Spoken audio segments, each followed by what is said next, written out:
Alors bonjour, bienvenue sur Partage la parole, cet autre partage en direct. Le sujet d'aujourd'hui, la repentance. La dernière fois, on a couvert l'Exode et le chrétien. On a regardé en parallèle des récits de l'Exode, du récit d'un chrétien, de ce qu'il peut vivre dans son voyage et du ministère de Christ. Donc aujourd'hui, la repentance. C'est un sujet qui est tellement mal compris aussi, la repentance. Je crois qu'il est trop souvent compris de façon trop dirigée et pas vu dans une intention générale, OK? Comme faisant partie d'un tout. On pense à tort qu'on se repent une fois, et ensuite c'est fini. OK?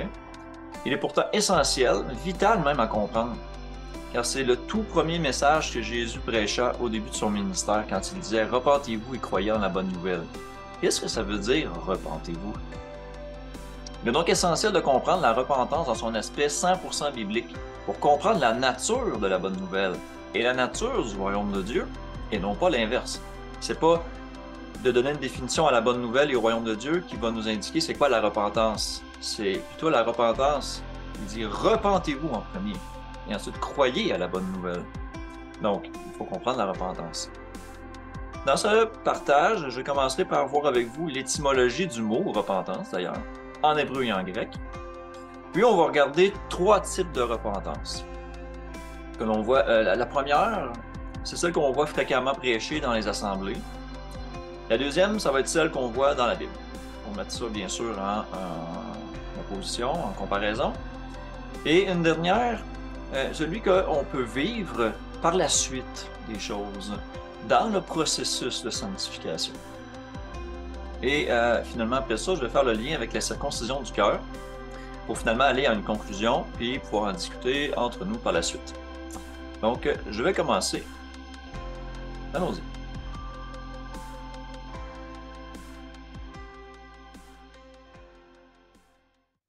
En premier, l'étymologie des mots.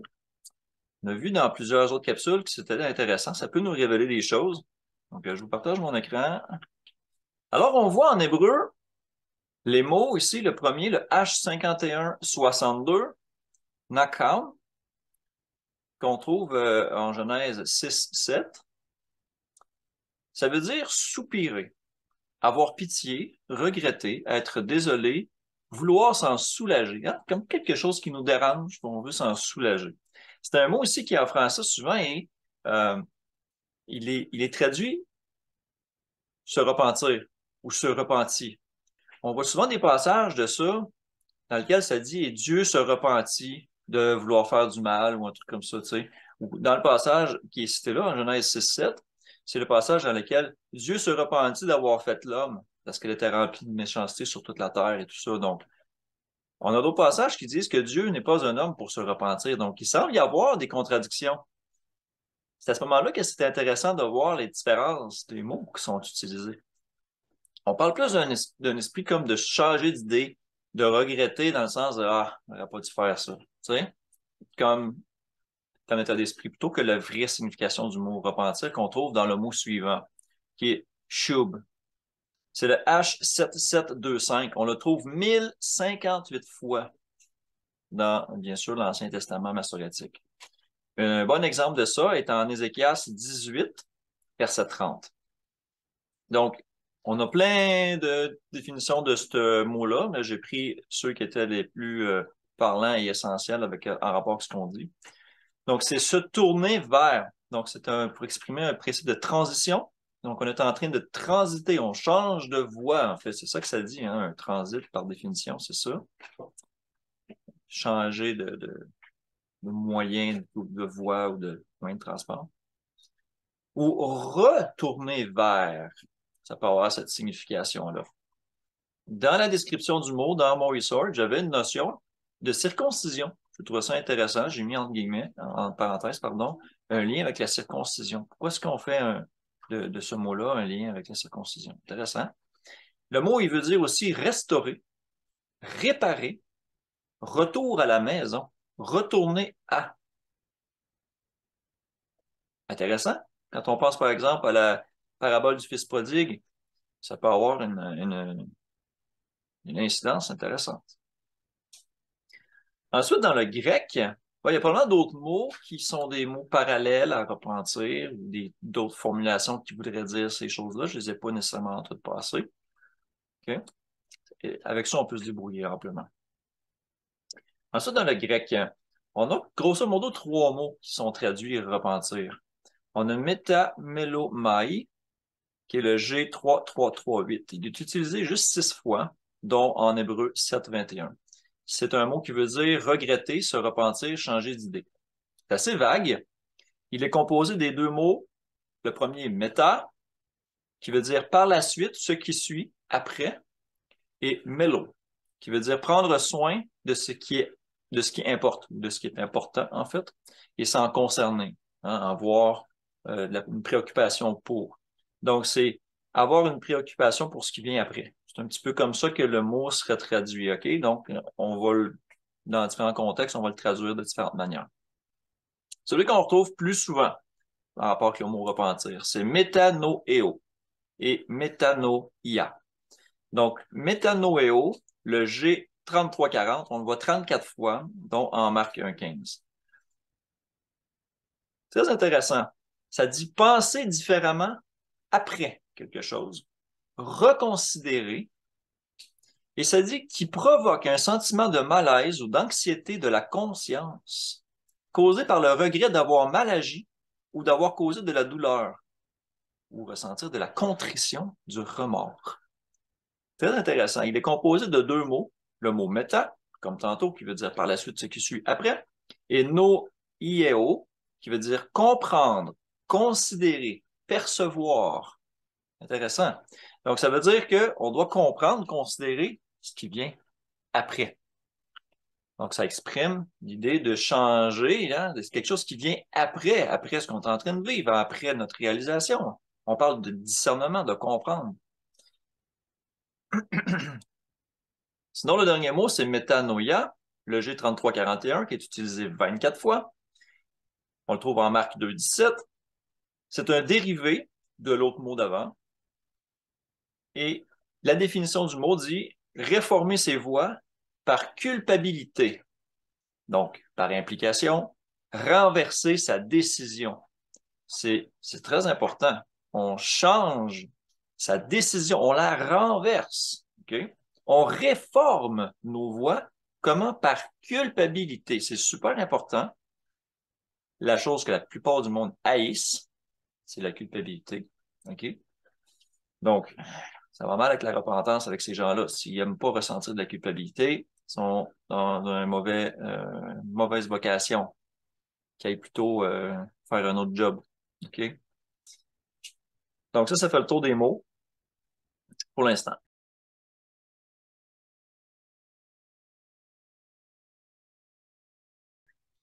Le premier type de repentance que je vais vous parler, c'est ce que j'appelle la fausse repentance.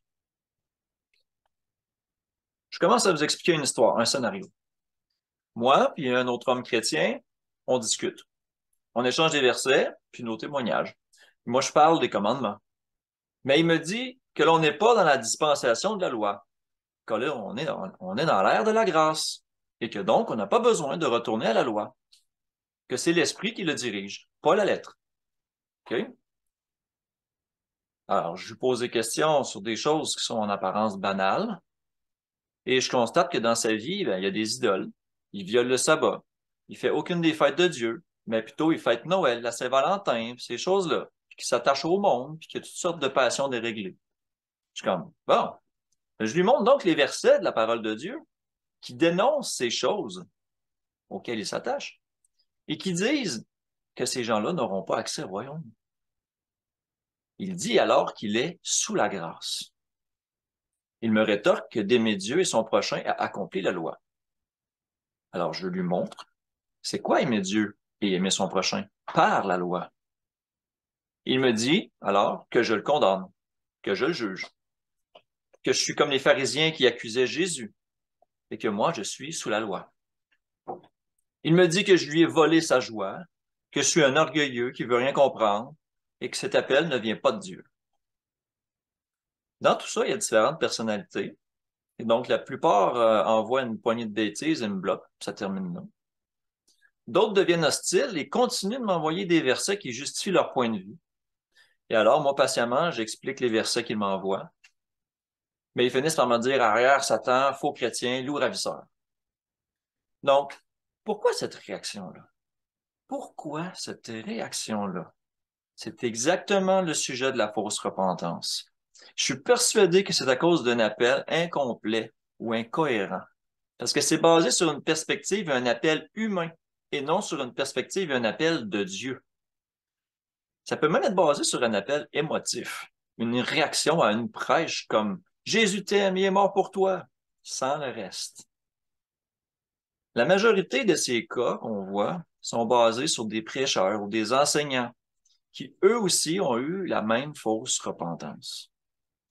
En apparence, ce sont des gens qui paraissent bien, ils ont de beaux discours, mais n'ont pas les fruits de droiture que Dieu demande dans une repentance biblique. Ils peuvent être vigoureux par l'effort, le faire avec véhémence et verve, avec zèle et énergie, mais tout cela sans vérité et sans l'intelligence de Dieu.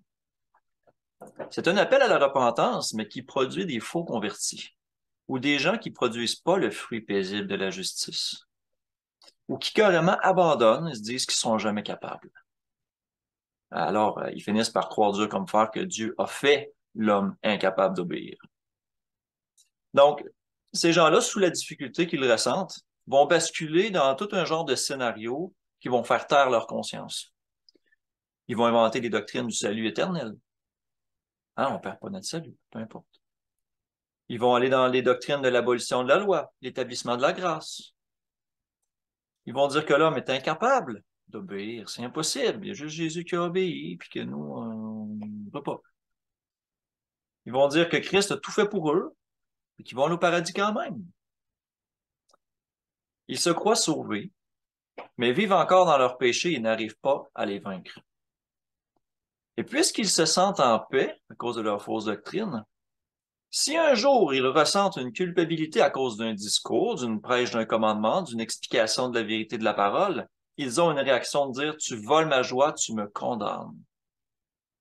C'est ça un peu qui se passe. En réalité, cette réaction-là provient d'un endurcissement. Parce que pour dire ça, il faut qu'il y ait eu un sentiment de culpabilité. Et la culpabilité provient d'une conviction du péché, générée par la parole de Dieu et la loi, bien sûr. Okay? Mais eux, ils croient que cette culpabilité-là qu'ils reçoivent ou qu'ils ressentent est fausse, justement à cause de leurs faux enseignements.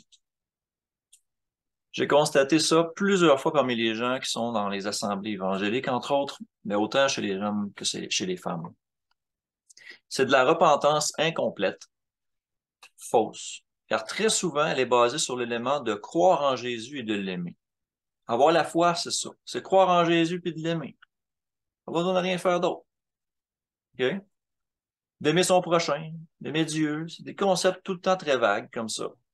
Sans voir nécessairement dans la Bible selon quel standard ces choses-là se font. De quelle façon ça se fait, ces choses-là? Comment Dieu le définit lui-même, l'amour, comme par exemple? Hein, ils ne veulent pas faire ça, bien sûr. Ça va même parfois plus loin que ça. C'est un appel de se repentir de la pratique de la loi. Donc, de ne pas retourner à la loi. Ils vont dire ça. OK? C'est basé sur une perversion de l'Épître aux Galates, aux Hébreux, de Paul. OK? Donc, alors, on va prêcher un retour à la foi seul, utilisant des versets hors contexte de Paul, dans lesquels il faut absolument s'éloigner de la loi. Hein? C'est un péché mortel. C'est perçu comme une auto-justification, une justification par les œuvres. Alors qu'en réalité, c'est loin d'être ça.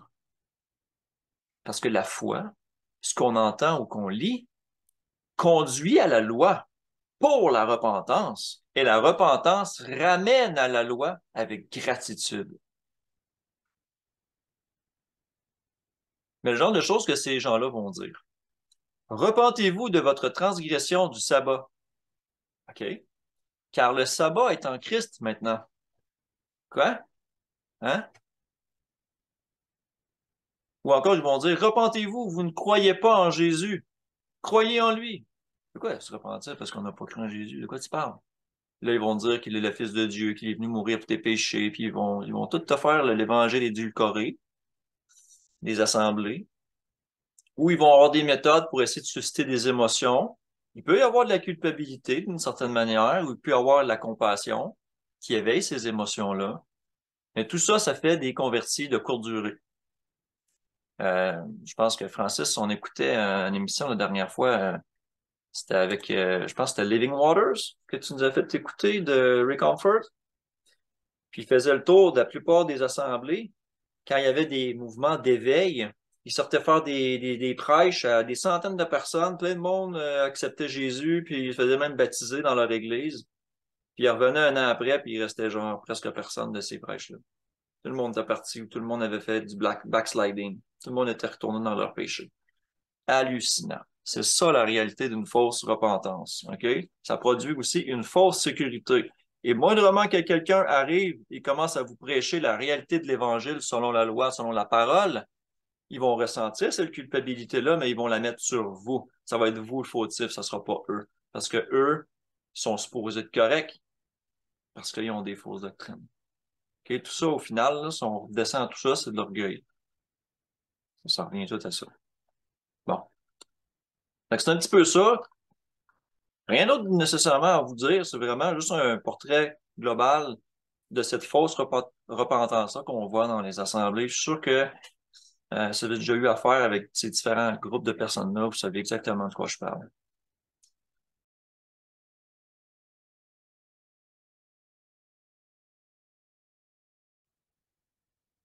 Ensuite, la repentance biblique. Alors là, ça va devenir plus intéressant. Allons dans Sword.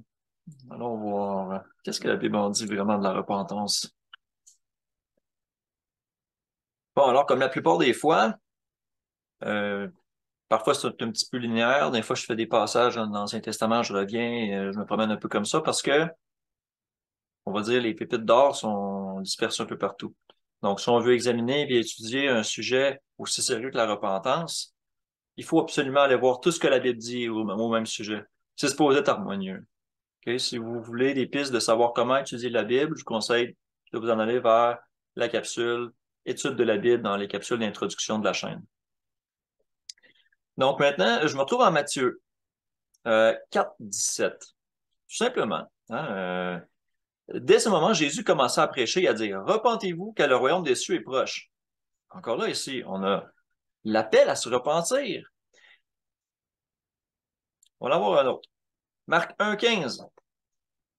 Donc, après que Jean ait été livré, Jésus alla dans la Galilée, prêchant l'évangile de Dieu, et il disait, le temps est accompli, le royaume de Dieu est proche, repentez-vous et croyez à la bonne nouvelle. C'est quoi se repentir? Ça a l'air que Jésus le savait, lui. Est-ce que ses contemporains de l'époque le savaient? Certainement. Là, je pourrais aller à Jean-Baptiste, on va le couvrir un peu plus tard, mais je m'en vais directement en acte 2 pour illustrer un principe de base très important. C'est bien important de comprendre ça. OK? Je m'en vais en acte 2, 38. Pierre parle à des hommes pieux, des Juifs qui viennent de toutes les nations qui étaient venus pour célébrer la Pentecôte. C'est des gens qui suivaient les prescriptions de Dieu, d'accord? Et il leur dit à eux, repentez-vous et que chacun de vous soit baptisé au nom de Jésus le Christ pour le pardon de vos péchés, et vous recevrez le don du Saint-Esprit.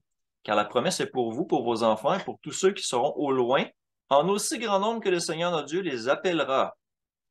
Donc ici, il fait un appel à la repentance. En faisant cet appel-là ici, à quelle audience il parlait? Il parlait à des gens qui connaissaient très bien la loi et qui connaissaient très bien les prescriptions de Dieu. Chose qu'on n'a plus aujourd'hui. Aujourd'hui, on n'a plus ces prescriptions-là. Ils sont plus communiqués. Ils ne sont plus attachés à la repentance. Quand Jésus prêchait, repentez-vous, il ne parlait pas à des gens qui ignoraient la loi. Il parlait à des gens qui la connaissaient. OK? Maintenant, qu'est-ce que c'est exactement? On s'en va en Jérémie 8.6. Jérémie 8, vous pouvez lire le chapitre au complet quand même, mais si je m'en vais précisément sur 8.6, je suis attentif et j'écoute. Il ne parle pas comme il devrait. Aucun ne se repent de sa méchanceté et ne dit, qu'ai-je fait? Tous reprennent leur course, comme un cheval qui s'élance au combat. Ici, on voit clairement que la repentance de la méchanceté, l'inverse de ça, c'est de dire, ah, oh, rien là, hein? Tous reprennent leur course. Le verset juste avant, ça dit, pourquoi donc ce peuple de Jérusalem s'abandonne-t-il à de perpétuels égarements? Des gens qui refusent de se repentir, ils sont comparés à des gens qui sont dans l'égarement. Ils persistent dans la tromperie, ils refusent de se convertir. Et je m'en vais juste un peu plus loin. On fait des comparaisons, puis on dit, mais mon peuple ne connaît pas la loi de l'Éternel. Comment pouvez-vous dire, nous sommes sages? La loi de l'Éternel est avec nous. C'est bien en vain que s'est mise à l'œuvre la plume mensongère des scribes. Les sages sont confondus, ils sont consternés. OK, donc, lisez Jérémie 8 pour avoir une idée. Moi, j'essaie d'être précis sur les versets. Ici, ça me semble assez clair en Jérémie 8:6. Okay? Je m'en vais en Ésaïe 1:26. Donc, encore là, le début du chapitre d'Ésaïe 1 est une bonne réprimande. Okay? Qui se sont égarés, qui font le mal et tout ça. Puis ensuite, il leur dit, je rétablirai tes juges tels qu'ils étaient autrefois et tes conseillers tels qu'ils étaient au commencement. Après cela, on t'appellera ville de la justice, la cité fidèle. Sion sera sauvé par la droiture et ceux qui s'y convertiront seront sauvés par la justice. Là, ici, c'est intéressant parce que le mot, ici, qui est utilisé, ça ne paraît pas, on ne parle pas nécessairement de repentance ici. Mais on dit, c'est le H7725, c'est le fameux mot shub, qui veut dire repent, hein? Repens-toi. Donc, ça dit ici, carrément, que Sion sera sauvé par la droiture et ceux qui s'y repentiront seront sauvés par la justice. Wow, OK, un petit peu, ça change un petit peu la patente, là. Oui, on peut dire que l'auteur ici a choisi ce mot-là. On peut avoir différentes versions pour valider tout ça. On parle de convertir. La Septante dit quoi? Hein? Quelque chose de différent un petit peu. On parle pas nécessairement de repentance dans la Septante, d'accord? Ici, on dit de ceux qui retournent à elle avec droiture dans la Darby. Intéressant quand même, ici, il a gardé un petit peu l'origine du mot, la signification du mot, hein, revenir à retourner. Un peu plus intéressant comme traduction. Et ça fait un clair lien, ça dit, mais la ruine ou la destruction atteindra tous les rebelles et les pécheurs et ceux qui abandonnent l'Éternel périront. Ça, là, si je fais un lien rapide, ça veut dire que ceux qui ne se repentent pas sont l'équivalent d'abandonner Dieu. C'est grave, là. OK? C'est ça qu'il dit ici, là. Si tu ne te convertis pas, ben, tu es un rebelle et un pécheur. Tu abandonnes Dieu. Ouch. On s'en va en Ézéchiel 3:18. Ézéchiel 3. C'est Dieu qui parle par la bouche d'Ézéchiel. Mais il dit, quand je dirai au méchant, tu mourras. Si tu ne l'avertis pas et si tu ne parles pas pour détourner le méchant de sa mauvaise voie et pour lui sauver la vie, ce méchant mourra dans son iniquité et je te redemanderai son sang. Ici, le mot. Ah, OK, ouais, c'est ça. C'est un peu plus loin, là. On parle de se tourner ici. Donc, c'est 3:19. Donc, ça, c'est un peu l'introduction. Mais ça dit, si tu avertis le méchant et qu'il ne se détourne pas, c'est-à-dire qu'il ne se repent pas de sa méchanceté et de sa mauvaise voie, il mourra dans son iniquité et toi, tu sauveras ton âme. OK? Donc, là, ici, la notion de repentir, elle est là. Elle est de cesser de faire le mal. Mais on a une notion intéressante en 3:20. Ça dit aussi, si un juste, donc théoriquement quelqu'un qui pratique des œuvres de droiture, se détourne, et là, l'utilisation du mot est la même. C'est shub, se détourne. Donc, c'est comme s'il se repentait d'avoir fait le bien et qu'il commence à pratiquer le mal. C'est ça qu'ici ça dit. Il fait ce qui est mal. Je mettrai un piège devant lui, il mourra parce que tu ne l'as pas averti, il mourra dans son péché. On ne parlera plus de la justice qu'il a pratiquée et je redemanderai son sang. Et je te redemanderai son sang. Très important comme notion aussi, là. OK? Très, très important. Donc là, ça, j'ai couvert ça. Ézéchiel 18, 31. Très clair. Je vais commencer à 27 parce que c'est quand même assez critique. Si le méchant revient de sa méchanceté et pratique la droiture et la justice, il fera vivre son âme. Quel mot on utilise ici? Si le méchant se détourne, hein, c'est le mot shub, se repent. OK? Et tout le chapitre d'Ézéchiel 18 porte autour de ça. Il parle de changer de voie, de changer d'idée, de se repentir. OK? Donc, s'il revient de sa méchanceté, s'il ouvre les yeux et se détourne de toutes ces transgressions qu'il a commises, il vivra et ne mourra pas. Et là, le peuple n'était comme pas d'accord avec ça, puis il accusait Dieu de ne pas être droit. Ils n'avaient pas la même... Moi, je vois la même chose de nos jours. Je parlais à des gens encore là, cette semaine sur Facebook dans des conversations au sujet justement de sujets connexes au repentir. Puis ça revient souvent, là. Ça revient souvent. Les gens finissent comme indirectement par accuser Dieu du fait qu'on dirait qu'ils sont pas capables de vaincre le péché, tu sais. On dirait que ça finit comme ça. Mais Ézéchiel, ici, t'as confronté à la même problématique dans le temps. Hein? Les gens répondent, la voix du Seigneur n'est pas droite. Est-ce ma voix qui n'est pas droite, maison d'Israël? N'est-ce pas plutôt vos voix qui ne sont pas droites? Voyez un peu ici, qu'est-ce que Dieu répond? Il dit, c'est pourquoi je vous jugerai chacun selon ses voies. Et là, il dit, revenez et détournez-vous de toutes vos transgressions afin que l'iniquité ne cause pas votre ruine. Ici, là, on a clairement un appel à la repentance. Rejetez loin de vous toutes les transgressions par lesquelles vous avez péché. Faites-vous un cœur nouveau et un esprit nouveau. Pourquoi mourriez-vous, maison d'Israël? Je ne désire pas la mort de celui qui meurt, dit le Seigneur l'Éternel. Convertissez-vous donc et vivez. Tous ces mots-là ici, là, c'est tout le mot shub, qui veut dire repentir.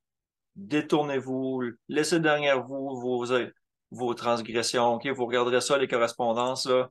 Ézéchiel 18, la fin du chapitre, là, est très, très fort en rapport avec la définition de la repentance. OK. On s'en va en Ésaïe 31. Juste petit quickie dans Ésaïe.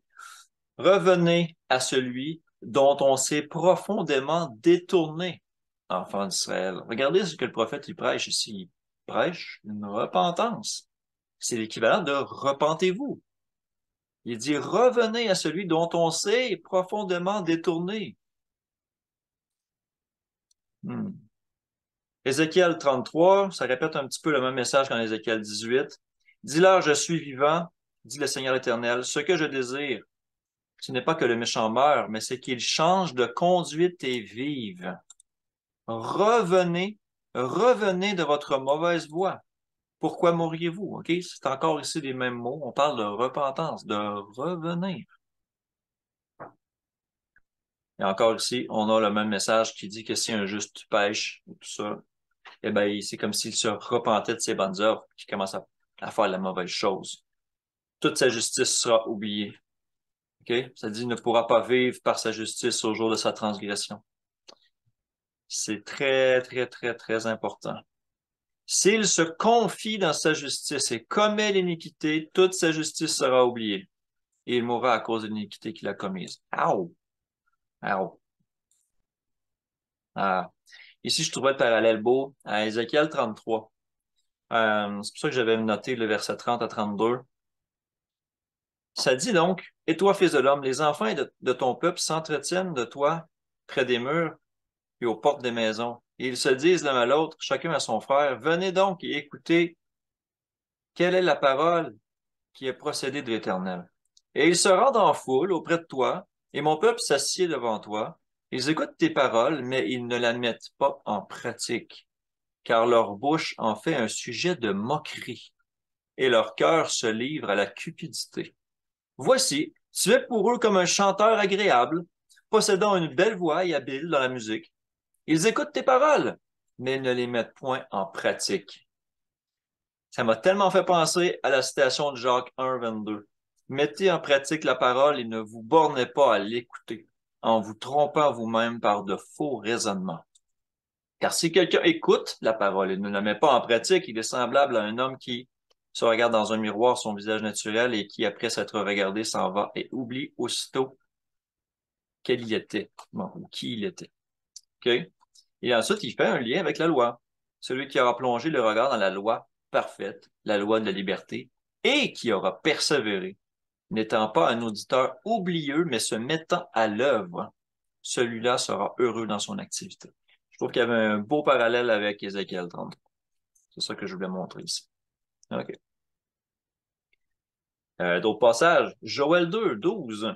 Maintenant encore, dit l'Éternel, revenez à moi de tout votre cœur, avec des jeûnes, avec des pleurs et des lamentations. Déchirez vos cœurs et non vos vêtements, et revenez à l'Éternel votre Dieu, car il est compatissant et miséricordieux, lent à la colère et riche en bonté, et il se repent des maux qu'il envoie.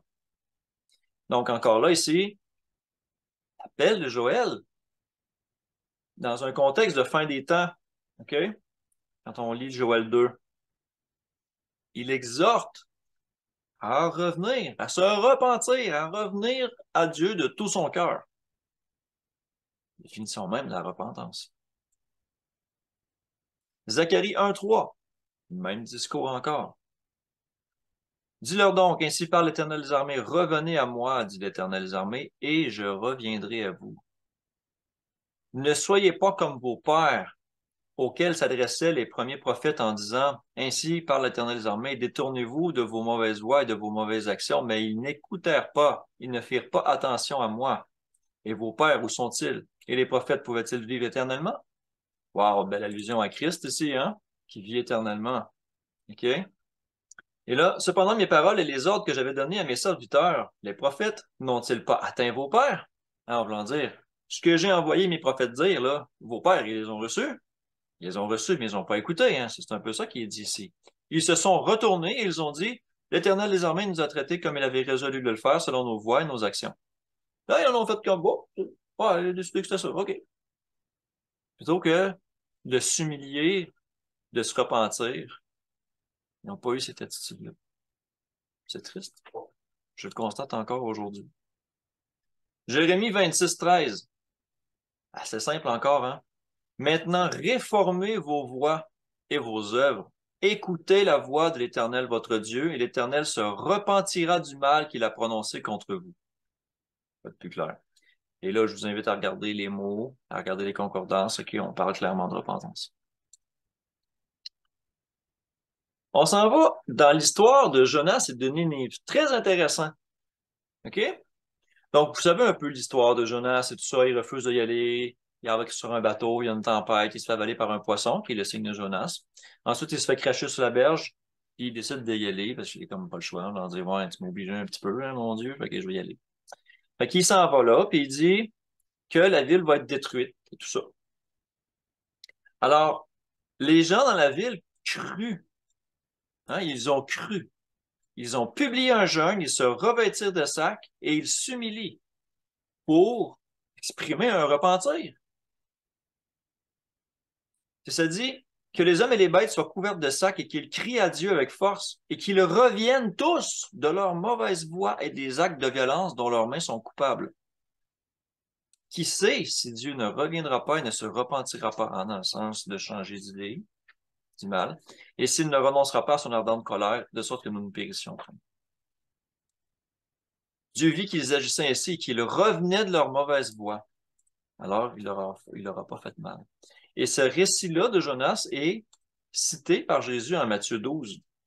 Et ça dit clairement, les hommes de Ninive se lèveront au jour du jugement avec cette génération et la condamneront parce que eux, les gens de Ninive, se repentirent à la prédication de Jonas. Et voici, il y a ici plus que Jonas.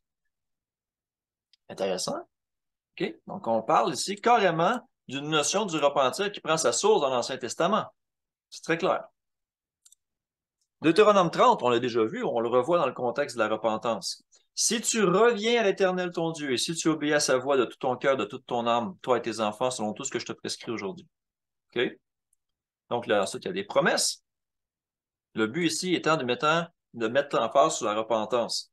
Lorsque tu obéiras à la voix de l'Éternel ton Dieu en observant ses commandements et ses ordres écrits dans ce livre de la loi, lorsque tu reviendras à l'Éternel ton Dieu de tout ton cœur, de toute ton âme. Car là, ici, c'est le mot repentance, shub, qui est là, en hébreu. Parfait. Jérémie 2,17. Ah, ici, on se plaint de la condition d'Israël qui va pas bien, qui est tout en train de lutter, puis qui est jamais en paix, puis il dit, cela ne t'arrive-t-il pas parce que tu as abandonné l'Éternel ton Dieu lorsqu'il te dirigeait dans la bonne voie? Hein, c'est comme dire, ça t'arrive parce que tu agis mal. Pas compliqué. C'est ça qu'il dit le prophète. OK? Tu as dès longtemps brisé ton joug, rompu tes liens. Étrange ici, hein? On nous dit que la loi, c'est un joug, c'est un lien, c'est quelque chose de néfaste qui nous rend esclaves dans la perspective des évangéliques en général.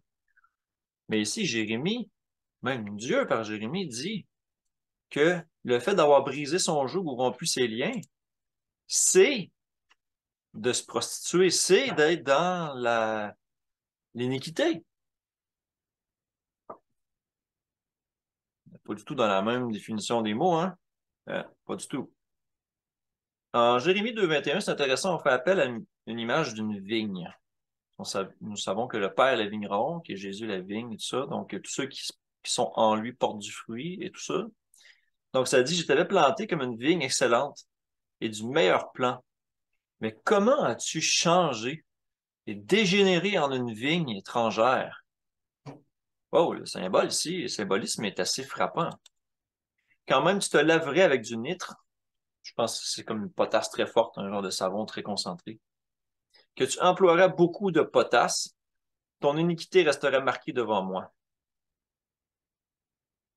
Et là, il y a plusieurs autres remontrances comme ça qui sont faites, d'idolâtrie, de toutes sortes d'autres choses.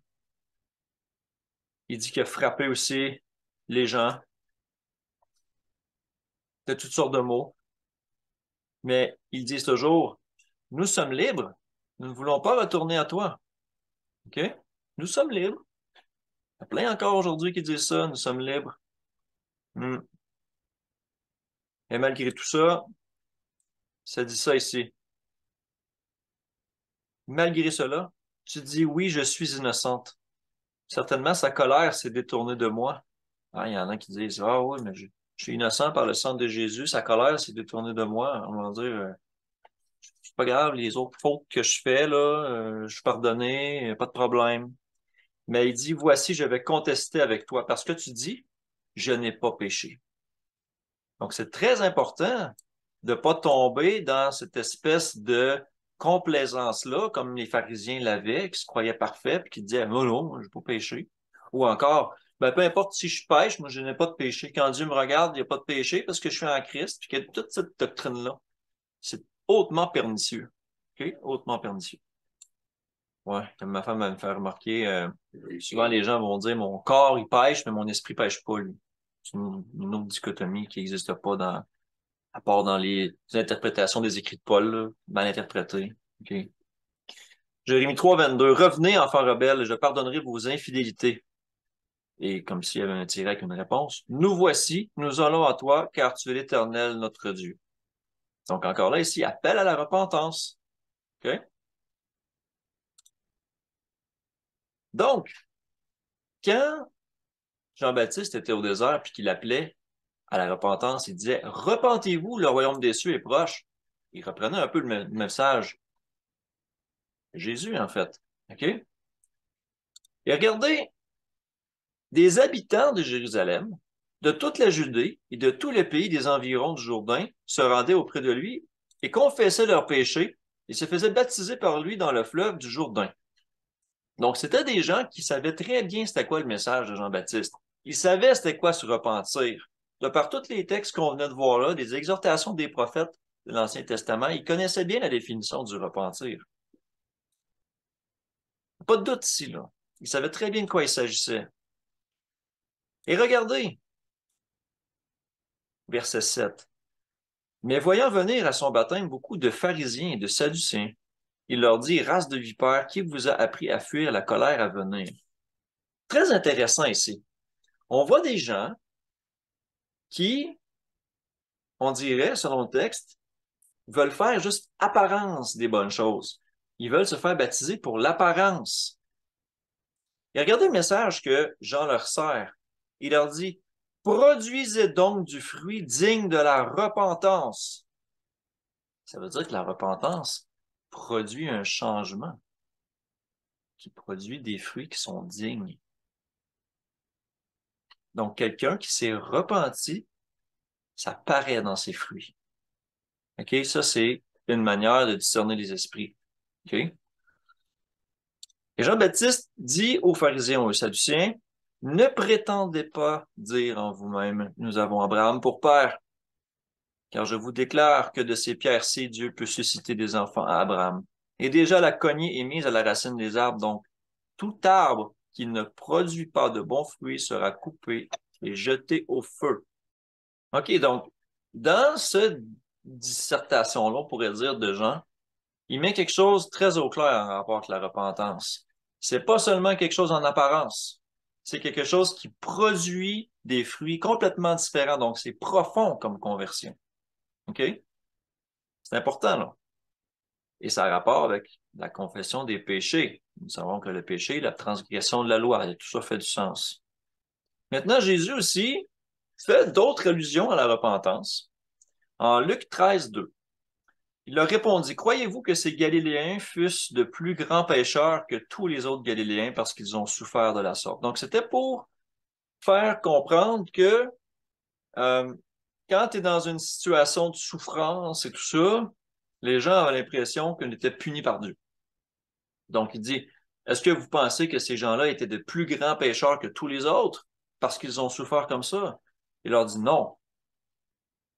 Mais il dit unilatéralement, si vous ne vous repentez, si vous ne vous repentez pas, vous périrez tous également.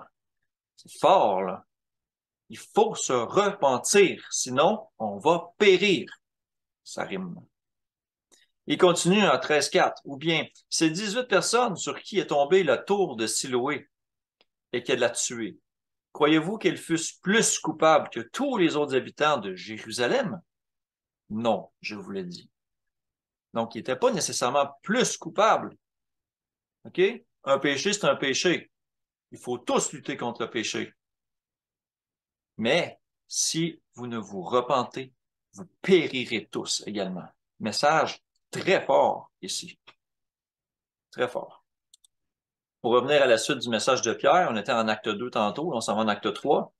C'est un petit peu comme le deuxième sermon de Pierre qui fait. Et il dit, repentez-vous donc et convertissez-vous pour que vos péchés soient effacés. Très important. Comment nos péchés sont-ils pardonnés? En croyant en Jésus, au sang de Dieu, au sang du Fils de Dieu, puis voilà, tout est fini. Et si on fait le lien avec toutes les autres choses qu'on vient de voir, entre autres dans l'Ancien Testament, il faut délaisser les mauvaises actions et commencer à pratiquer les bonnes pour que Dieu détourne notre regard des mauvaises choses qu'on a faites. Et c'est cohérent avec ce que Pierre dit ici. Il dit, repentez-vous et convertissez-vous pour que vos péchés soient effacés. Tu ne peux pas espérer être dans un état de te pardonner tant que tu continues à pratiquer le péché que tu sais qu'il est péché. Ça n'a juste pas de sens. Pas de sens. Et ça fait du sens, en fait, avec tous les autres versets qu'on vient de voir. D'accord? Ce message-là de Pierre en Acte 3, 19. Je m'en vais dans les épîtres de Paul, 2 Corinthiens 7. Donc, il dit, en effet, la tristesse, selon Dieu, produit une repentance à salut, dont on ne se repent jamais. OK. Ça, c'est un verset là, qui peut être blablabla, mêlant. Tandis que la tristesse du monde produit la mort. Bon.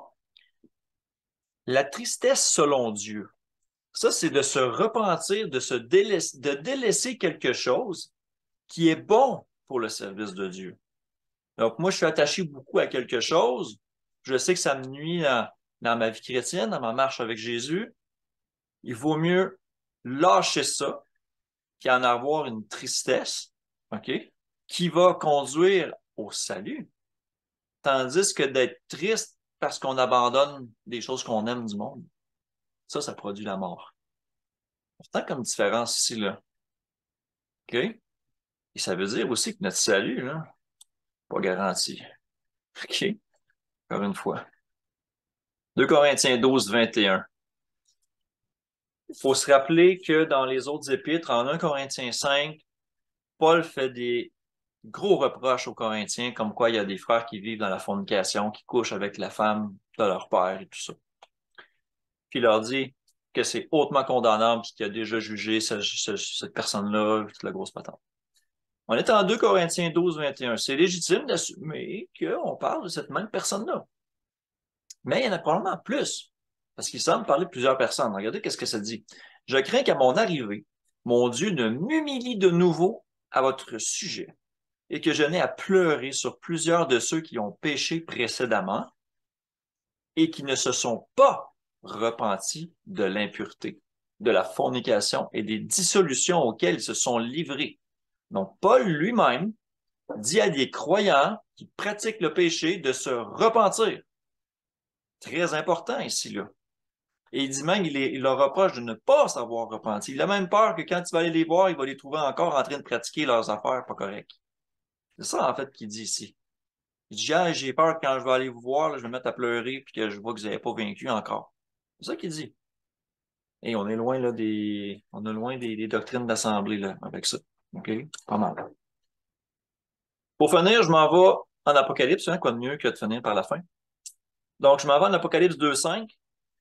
Souviens-toi donc d'où tu es tombé. Repens-toi et pratique tes premières œuvres. Sinon, je viendrai à toi et j'ôterai ton chandelier de sa place, à moins que tu ne te repentes. Donc, même dans l'Apocalypse, ici,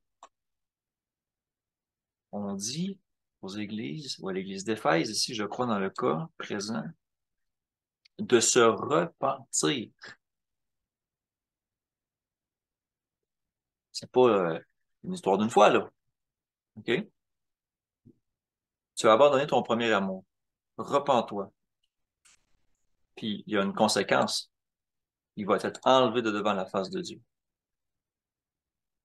Très important, la repentance. Apocalypse 2, 21.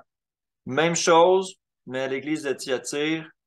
Donc, on parle d'une femme qu'on laisse enseigner et séduire ses serviteurs pour qu'ils se livrent à la fornication, qu'ils mangent des viandes sacrifiées aux idoles et tout ça. Et ça dit, je lui ai donné du temps afin qu'elle se repentisse, mais elle ne veut pas se repentir de sa fornication. C'est évident que même dans ces contextes-là, il y a encore de la repentance d'impliquer, là, et qu'elle ne veut pas. On voit un petit peu la même chose par tous les fléaux, tout le processus des sauts et des trompettes et des coupes de la colère qui vont être déversées sur la terre lors de la révélation. Et ça dit à un certain point, l'Apocalypse 9, 20, les autres hommes ne furent pas tués par ces fléaux. Qui ne furent pas tués par ces fléaux ne se repentirent pas. De quoi? Des œuvres de leurs mains, de manière à ne point adorer les démons et les idoles d'or, d'argent, d'airain, de pierre, de bois, qui ne peuvent ni voir, ni entendre, ni marcher. Et ils ne se repentirent pas de leur meurtre, de leur enchantement, de leur fornication, ni de leur vol. On voit clairement que la notion de se repentir est intimement liée à la loi. Pas une nouvelle loi mise en place par Jésus ou un truc comme ça, là, on va le voir un peu plus tard. Je vais faire l'explication. Et dans les coupes, en Apocalypse 16, 9, donc le quatrième versa sa coupe sur le soleil, il lui fut donné de brûler les hommes par le feu. Et les hommes furent brûlés par une grande chaleur et ils blasphémèrent le nom du Dieu qui a autorité sur ces fléaux. Et ils ne se repentirent pas pour lui donner gloire. Très important ici, le repentir sert à donner gloire à Dieu. C'est lui qui est saint, c'est lui qui a raison. On doit se conformer à ses voies, à lui, ne pas persister dans les nôtres. C'est ça que ça veut dire, la repentance. Même chose à 16, 11. Ne se repentirent pas de leurs œuvres. Et pour faire le lien avec tout ça, 2 Pierre 3, 9. Le Seigneur ne tarde pas dans l'accomplissement de la promesse, c'est-à-dire de revenir, comme quelques-uns le croient, mais il use de patience envers tous, ne voulant pas qu'aucun périsse, mais voulant que tous arrivent à la repentance. On ne parle pas d'un événement unique ici, là. Il ne s'agit pas de dire « je me repens et ça y est, tous mes péchés, là, c'est fini ». Il faut comprendre que ça se fait étape par étape, là. Si tu fais du vol, il faut que tu règles ça. Il faut que tu arrêtes d'en faire. Si tu fais de l'adultère, il faut que tu règles ça. Il faut que tu arrêtes d'en faire. Il faut que tu corriges ta situation. Il faut que tu t'organises aussi pour prier, pour que ton cœur soit purifié, que tu arrêtes d'avoir des désirs impurs en regardant les autres. OK? N'importe quel autre péché, c'est tout le temps la même procédure, façon de parler. On a besoin de l'aide de Dieu et de Jésus dans notre vie pour vaincre le péché, c'est clair. Mais ici, c'est clair que le temps est retardé pour laisser le temps aux gens de se repentir, c'est-à-dire de changer de voie, de revenir à Dieu. C'est ça que Pierre dit ici. Ce qui m'amène à parler d'Acte 15. Acte 15, qui est un chapitre qui est souvent énoncé et avancé par les évangéliques en disant, voyez, il y a juste 2, 3 choses qui sont dites, qui sont demandées aux nouveaux convertis. OK? Et ça m'amène à la prochaine section parce que je pense qu'on a fait le tour quand même de la repentance biblique. D'accord?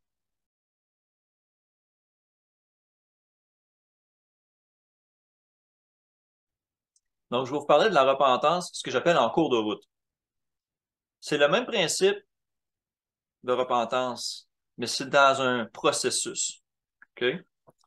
Au travers de notre vie de chrétien, c'est en continuant à lire l'Écriture, d'écouter les exhortations, on peut se rendre compte de nos erreurs qui n'avaient pas été amenées à notre conscience. Okay? Bien qu'on avait cru peut-être une certaine chose, en étudiant plus profondément, on s'aperçoit qu'on s'est trompé. Bon.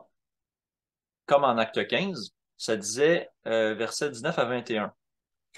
C'est Jacques qui parle, puis il dit, c'est pourquoi je suis d'avis qu'on ne crée pas des difficultés à ceux des païens qui se convertissent, c'est-à-dire qui se repentent à Dieu, mais que l'on réécrive de s'abstenir des souillures des idoles, de la fornication, des animaux étouffés et du sang. Car depuis bien des générations, Moïse a dans chaque ville des gens qui le prêchent, puisqu'on le lit tous les jours de sabbat dans les synagogues. Voyez-vous le lien? Dans ce message, Jacques fait une claire allusion au tabernacle de David, juste avant, au verset 17-18. Okay? Il cite là-dedans Amos 9. Le tabernacle de David est symboliquement le corps de Christ, l'Église. Parce qu'on sait que notre Seigneur vient de Juda. Il est la promesse faite à David. D'accord? C'est la maison de David, façon de parler. Ainsi, le Concile de Jérusalem, sur la question d'obliger toute la loi de Moïse immédiatement, incluant la circoncision charnelle qu'on a déjà parlé, il en ressort de la sagesse de ce concile-là de le faire graduellement. Tout comme réparer, c'est une action en soi, la réparation est le processus de réparer, dans le but que tout soit complet et fonctionnel. OK? Construire, c'est une action. La construction, c'est le processus de construire pour éventuellement terminer de construire, avoir quelque chose de fonctionnel, dans lequel habiter. Bien, sanctifier, c'est l'action de rendre saint. Le processus étant la sanctification, dans le but que nous soyons saints, parfaits, fonctionnels dans le Seigneur. La repentance à ce niveau-là peut très bien se faire par étapes. C'est même recommandé en Acte 15. OK? Comme on construit une maison, le Concile de Jérusalem en jette la base. Il dit d'éviter de manger les sacrifices aux idoles, donc d'éviter l'idolâtrie, d'éviter la fornication, les choses qu'on trouve en Lévitique 18, toutes les relations incestueuses et homosexuelles et toutes ces choses-là, bestialité et tout le reste. Pas d'animaux étouffés et de sang. On parle du Lévitique 17, 10 à 14, de ne pas manger de sang, que ce soit quelqu'un natif d'Israël ou d'un étranger, de ne pas manger de sang. Bon. Et il dit ensuite d'apprendre le reste de la loi à chaque sabbat, aux synagogues, donc de faire le sabbat. Donc, parmi les prescriptions de base qui sont recommandées, qui sont données, il y a ces 4 choses-là. Mais souvent, là-dedans, on met de côté le sabbat. Hein. Ah, on dit, non, non, non, on trouve des justifications, là, puis on va jouer ces mots et tout ça, alors que ça fait clairement partie du texte. Et ensuite, en écoutant la parole de Dieu à chaque sabbat, on va se rendre compte de nos erreurs, on va pouvoir se repentir, corriger notre façon d'agir, notre façon de penser, demander à Dieu de l'aide pour convertir notre cœur, puis construire le tabernacle. Hein? Comme on construit au début des murs. Ensuite, on fait le toit. Ensuite, on fait des chambres. Puis on isole la maison. On installe des fenêtres. On pose des systèmes pour rendre tout ça fonctionnel. L'électricité, les plomberies, hein, ces choses-là. Puis, on travaille sur la finition extérieure, mais intérieure. Ensuite, on a le choix des matériaux. On peut construire à la hâte avec des matériaux friables, faciles qu'on trouve comme ça, mais aussitôt qu'il se met à vanter ou qu'il arrive des conditions difficiles, ça ne marche pas. Ou construire avec des matériaux éprouvés et solides comme de la pierre. Et là, je fais une allusion directe à 1 Corinthiens 3. Okay? Quand Paul dit de prendre garde à chacun dans la façon dont on construit, sur la fondation qui est Christ. Vous voyez un petit peu? Donc, dans le processus en cours de route de sanctification, la repentance est essentielle. Et la repentance est toujours liée à la loi de Dieu. Toujours. Ce qui m'amène à parler de la circoncision du cœur, pour faire le lien avec tout ça.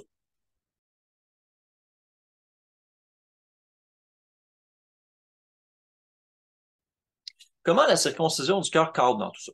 OK? Bien, essayez de comprendre le processus, on va dire, normal. OK? Une personne entend la parole de Dieu, la loi, ou entend parler de la puissance de Dieu, ou elle la lit directement dans la Bible, ou en entend le témoignage par une sœur, par exemple. Cette personne-là se rend compte du bien fondé de tout ça. Elle lit aussi que Dieu promet de circoncire son cœur, de la guider, de la protéger et tout ça. Donc, par la foi, déjà, elle fait confiance à Dieu. Déjà, on parle déjà de foi ici. OK? Donc, elle veut revenir à Dieu. Et donc, elle doit demander à Dieu de circoncire son cœur. Tu ne peux pas enlever toi-même un morceau de peau de ton cœur. OK? Impossible. On en a parlé la dernière fois. Et pour aussi que Dieu lui fasse comprendre sa parole. C'est très important. Moi, je me souviens à cette étape-là, quand j'étais plus jeune, je me souviens de ma confusion à lire les Écritures. Je lisais la Bible, je comprenais rien. Je m'endormais là-dessus, mon cerveau me collait, je comprenais absolument rien. Il a fallu que je le demande à Dieu, ça. Ah, mon Dieu, ouvre ma compréhension pour que je comprenne ce que je lis, pour que j'y vois ce que tu veux me dire. Ça fait partie de ça, la circoncision du cœur. Aide-moi à comprendre, circoncis mon cœur. OK? C'est ça que ça dit. Donc, Dieu octroie cette circoncision-là et il ouvre nos yeux.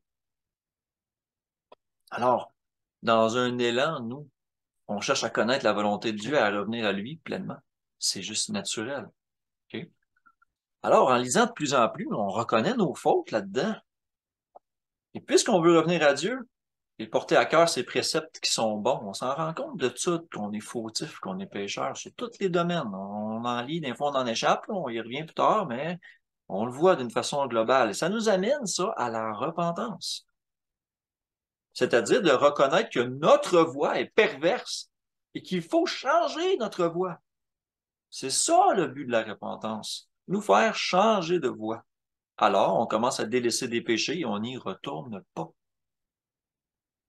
Parce que sinon, on devient comme le juste qui retourne à ses péchés.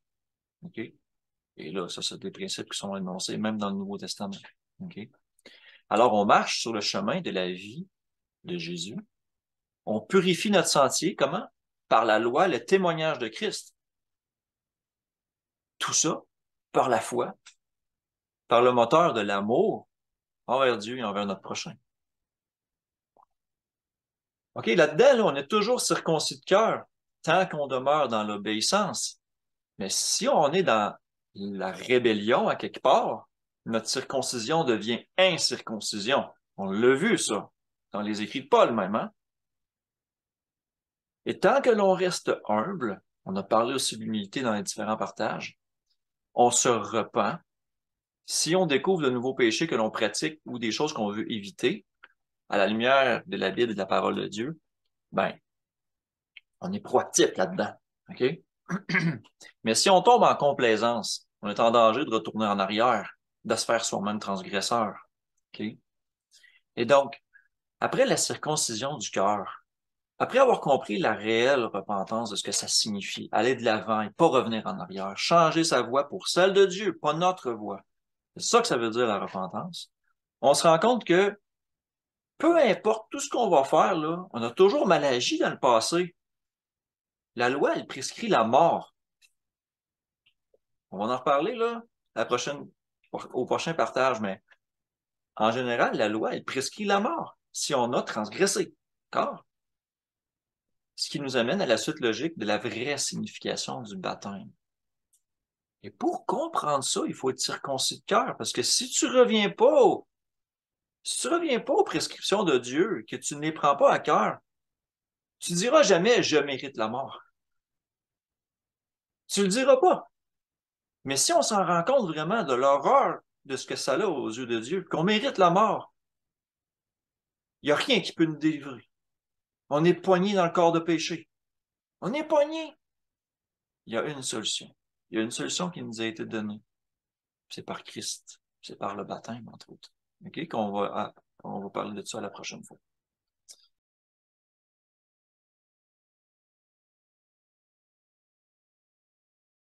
Conclusion. OK. La repentance et la circoncision du cœur, c'est complémentaire. D'accord? Ils peuvent être rapprochés ou éloignés dans le temps. Mais généralement, lorsque la mise en pratique a commencé, la circoncision a été faite. OK?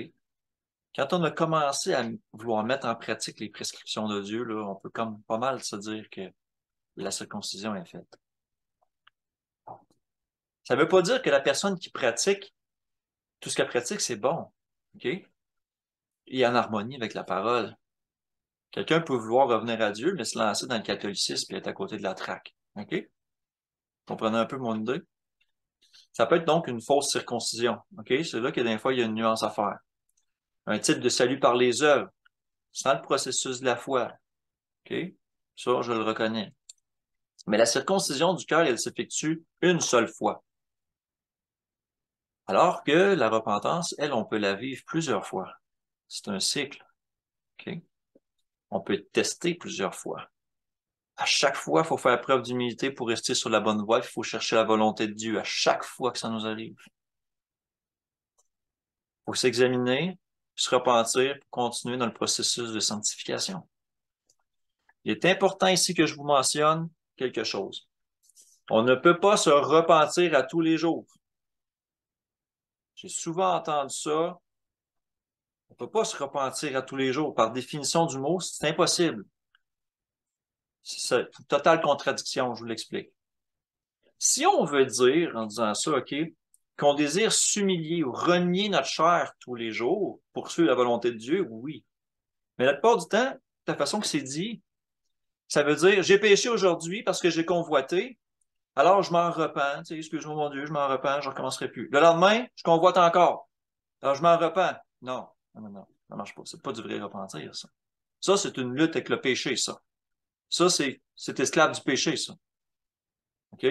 C'est pas le véritable esprit de la repentance. Le véritable esprit de la repentance, c'est de se détourner de son péché et de pas d'y revenir, de pas le recommencer. On peut avoir une guerre avec notre péché dans le sens qu'on cherche à vaincre, mais tant que tu n'as pas vécu, tu es encore esclave. Tu n'es pas affranchi, tu n'es pas libéré. OK? La vraie repentance qui est suscitée par l'action de l'esprit, OK? C'est celle où notre péché devient honteux, qui nous fait rougir et qui nous fait prendre nous-mêmes en dégoût. Ça, c'est la vraie repentance. C'est tellement abject à nos propres yeux qu'on n'a même plus envie de le faire. OK? On a envie de s'en sauver. Ça nous horrifie. Ça, c'est la réelle repentance. Tu n'as plus envie de le pratiquer. Tu te sauves en courant. OK? Si vous faites ça avec des péchés, c'est que vous l'avez vaincu. Puis vous ne voulez absolument pas que ça revienne dans votre vie, ça, c'est de la vraie repentance. OK? C'est important, cette petite nuance que je voulais apporter en rapport avec ça. J'entends souvent ça. Ah, il faut se repentir tous les jours. OK, non, c'est pas vrai. Là. Donc, en gros, la repentance, je l'ai expliqué. Je pense que j'ai fait le tour. Merci d'avoir écouté. C'est Francis. Merci, Élisée. Élisée, tu es encore là? Oui. Tu nous as fait un petit départ tantôt, mais Ouais, je suis là. Euh, y a-t-il quelque chose que vous voulez ajouter à ça?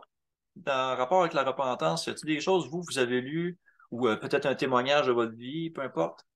Francis, je te laisse commencer.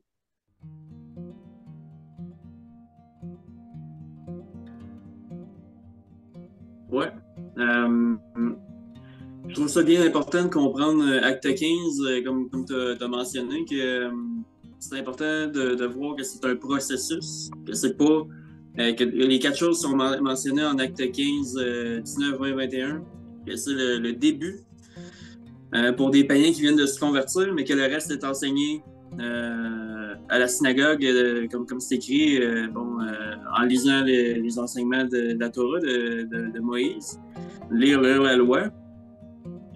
Puis, c'est important aussi de ne pas retrancher les choses qui fait notre bonheur. Tu sais. Il y a des gens qui vont retrancher la loi des Écritures en disant non, non, non, parle-moi pas de la loi parce qu'ils veulent pas avoir la conviction. Ça me fait penser vraiment à Jérémie 6,10 qui dit à qui parlerai-je et qui sommerai-je pour qu'ils l'écoutent? Voici leur oreille est incirconcise. Ils ne peuvent entendre. Voici la parole de l'Éternel est pour eux une opprobre.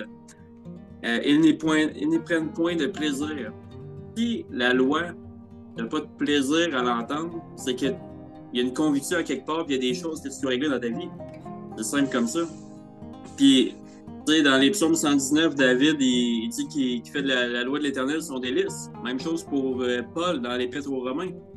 Donc, si à tout prix les gens ne veulent pas entendre la loi, ils ne veulent pas entendre les commandements, c'est qu'ils ont des choses à régler dans leur vie. Puis la vraie repentance, c'est là. C'est que quand tu te sens concerné par ces choses-là, c'est de te détourner, de changer de voie. Vraiment, là, c'est une notion super importante. Je suis content qu'on l'ait abordée pleinement aujourd'hui. J'espère que les gens qui écoutent vont reconsidérer certaines choses aussi. Merci. Ouais, merci Francis. Ah, tu as tout à fait raison. C'est un beau parallèle en plus là, entre David et Paul. Hein. Il dit je prends plaisir à la loi de Dieu. Hein, effectivement. Paul qu'on attribue tellement à être un anti-loi. Ouais. Élisée, tu es là? As-tu quelque chose que tu as à dire sur la repentance, Élisée?